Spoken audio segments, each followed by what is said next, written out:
Today we are going to share with you 10 ways to honor and remember your baby. Hello, we're Jeff and Tony Brabeck, the founders of Our Little Sparrows, Pregnancy and Infant Loss Support. If you'd like to know more about us and our organization, you can use the link in the description below. We are in the month of October, which is Pregnancy and Infant Loss Awareness Month. It is a time we can collectively bring awareness to the impact and need for support and resources to families of pregnancy and infant loss. It is also a time to remember and honor our babies' lives. So here are 10 ways you can honor your baby or babies. Number 1, say or display your baby's name. We see this often on social media, sharing a picture or a special post about your baby. You can also create artwork displaying your baby's name. I've seen a lot of different versions of things, and some people get really creative with the artwork. So if you're artistically inclined, I would definitely encourage you to do that.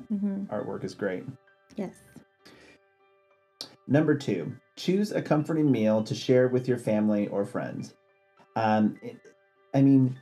Something about this, there is something unique about doing, in the midst of your own grief, doing something for someone else, right?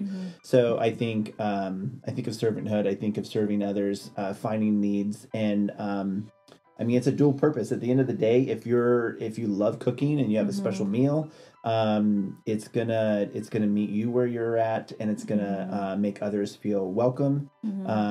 And I think it takes a little bit of the fear away that they can't be around you right now type thing. So if you're ready to embrace, friends, family, the outside world, so to speak, making a meal. I love to barbecue.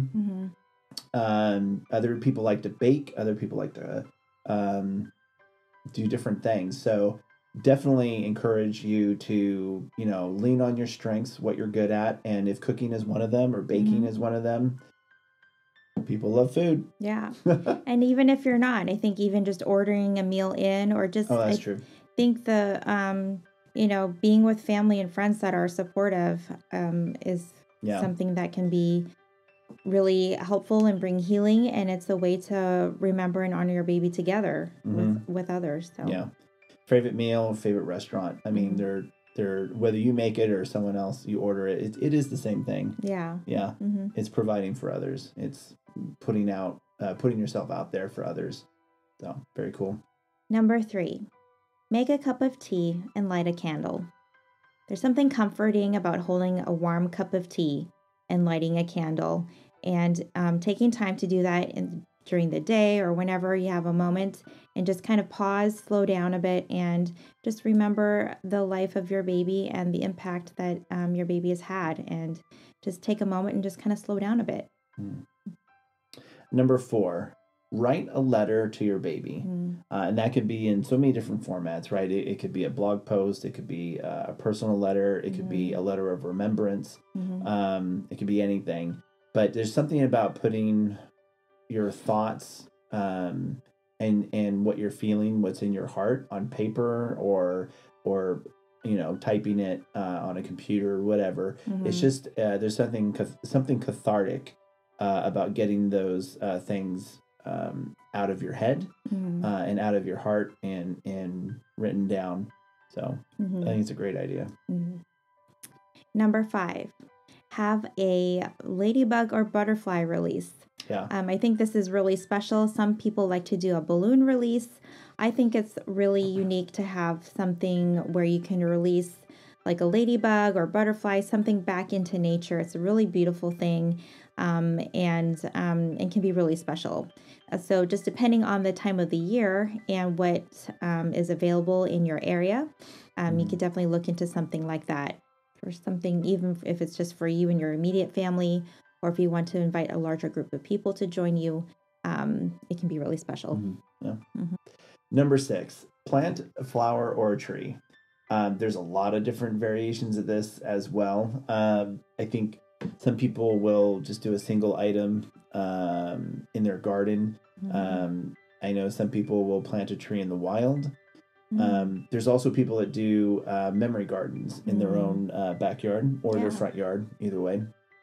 But they specifically create an area of their yard, and they just put their their favorite plants, or they put a I know for us azalea, an azalea was bush. Given to us on the day Olivia was born and passed away, so that was special to us, a pink azalea. There's just those memory gardens I think are very common.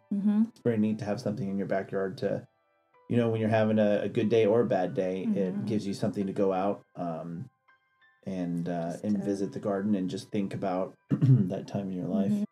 I think this is really helpful for families who have chosen to cremate their baby's remains. I don't know of a nicer way to say that, unfortunately, but for those who have chosen cremation, we don't have necessarily a place like a grave site to go to visit our baby. We still have our baby's remains with us, her ashes with us. Some can choose to spread them somewhere special.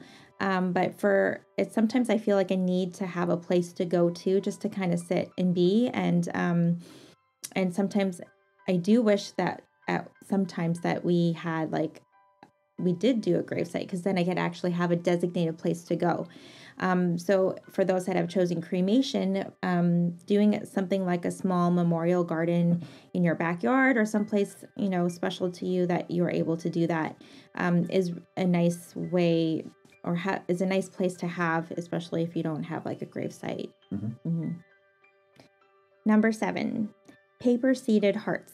You can get these on Amazon, is the one place I know that you can get them, but they're basically paper hearts with flower seeds in them. And I've seen this done a couple of different ways. Stillbirthday.com, Heidi Faith does a hearts release every year, and we'll put the link for that in the description below too, that you can check that out every October because of Pregnancy and Infant Loss Awareness. She holds a hearts release where she writes on tiny little hearts babies' names. And she designates a different place every year to where she will spread those those paper hearts. And then basically they will grow. And the idea is that the seeds will sprout, and then eventually you go back a few weeks later and you'll have this lovely carpet of different wildflowers growing. So that's something really special. I know some people have tried to do kind of their own thing similar to that. And I wonder if she uses perennial seeds. That'd be interesting, because then it's renewing, right? It comes back every season. I'm not sure. Some actually of them come back twice a year. Yeah. So that's cool. You can do something similar to that. You could spread them in your backyard, or if there's a special place that you're able to spread the hearts. And I think it's just a nice idea. You spread taking the hearts, spreading them on some soil. I think you just do another light soil cover out over top, and then you just keep it wet, and then you can watch it grow and just check back, every day or so. But cool. So it's a nice idea, and I think that's something that you can do.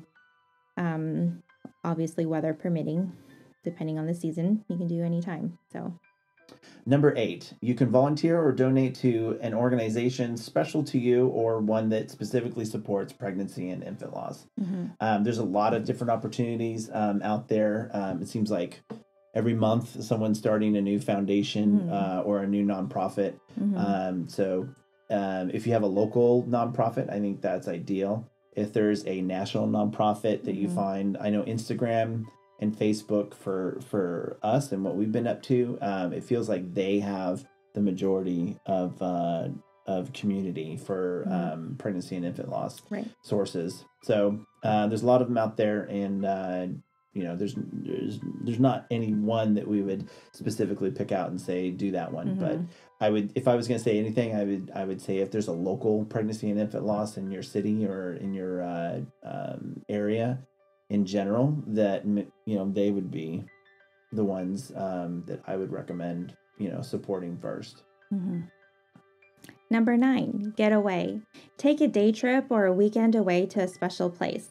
I think sometimes we get so kind of maybe caught up in the day-to-day and don't really take time for ourselves as a family or as a couple, and especially when it's around our daughter's birthday or anniversary, we try to take some time to get out of the city get away from our normal daily routines and just take time to be together as a family. We bring her photo with us, and and a candle and just have a little getaway, and just find little ways to include her in our trip. And you can do that any time of the year. What I think of when I think of this this suggestion, a getaway, is that there, in my mind, there is not enough opportunities in our throughout the nation to go to a pregnancy and infant loss retreat or a weekend getaway. So you have to create your own getaways, essentially. So whether it's a stay vacation where you're staying at home, but you turn off, silence all your phones and maybe check them once a day for anything important. But other than that, you're not making phone calls, you're not returning text messages, and you're definitely not on social media. It's just that, what do they call it? Disconnecting or unplugging from your electronics. So if it's a stay vacation, if that's where you're at, that's the same thing as what we're saying as a getaway. If you can get out of town, even better. If you can find a retreat, we personally went to Faith's Lodge, and in fact, we are going to do a dedicated episode talking about Faith's Lodge and everything that they offer. But they are so near and dear to our hearts, and very special and a part of our grief journey. It's a very emotional weekend. Yeah. So we'll leave it at that. But if you can find, if you know of a retreat that you can go to, and we know of a few, which we're going to share, then that's what we would highly recommend. Absolutely. Yeah. Cool. So number 10, this one I think is the most special for us, most special for myself.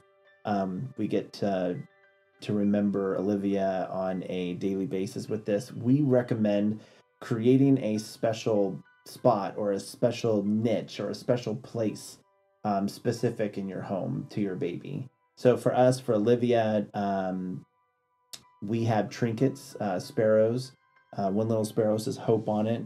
We have another sparrow.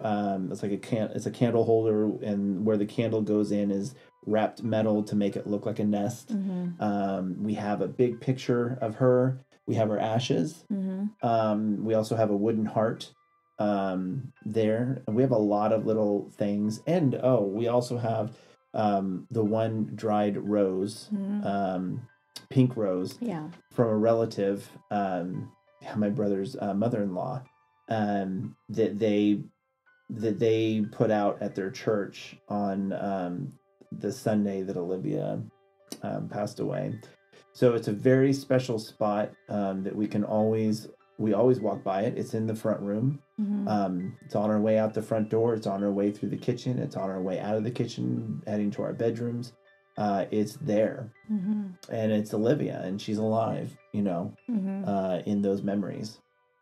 Yeah. Whether it is Pregnancy and Infant Loss Awareness Month, or the anniversary or birth date of your baby, a holiday, or any time in between, we can honor and remember our babies. There are so many ways you can remember them. Do what is special and meaningful for you and your family. It will be special because your baby is at the heart of what you choose to do. We hope you found this episode helpful, and we want you to know you are not alone. You are loved. Your baby will always be cherished, and we are here to support you in any way we can. If you got value out of this episode, please give us a thumbs up so that others can find this support. Don't forget to subscribe and ring that bell to get updates for when we release new content every week. And if you like this episode and want to see another video podcast, please click or tap on the image above. If you're looking for more in-depth information, we do have a grief series. It's called The Pregnancy Journey, grieving from diagnosis to the loss of your baby and beyond. And you can click or tap on the image below.